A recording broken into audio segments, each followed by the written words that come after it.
గత ప్రభుత్వం టిడ్కో ఇళ్లను గాలి కొదిలేసిందన్నారు మంత్రి నారాయణ. అందరికి ఇళ్ల అంశంపై వేసిన కేబినెట్ సబ్ కమిటీ సమావేశంలో భేటీ అయింది. 2014-19 మధ్య 7 లక్షల టిడ్కో ఇళ్ల నిర్మాణానికి కేంద్రం అనుమతి తీసుకున్నామని, గత ప్రభుత్వం వీటిని 2,60,000కు కుదించింది అన్నారు నారాయణ. అనేక పాలసీలను మార్చి గందరగోళానికి గురి చేసిందని ఆరోపించారు.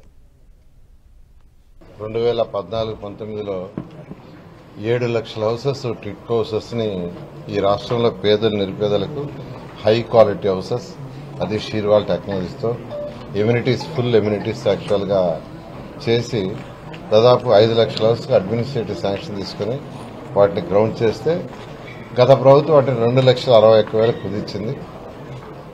అయితే అవి కూడా పూర్తి చేయాల.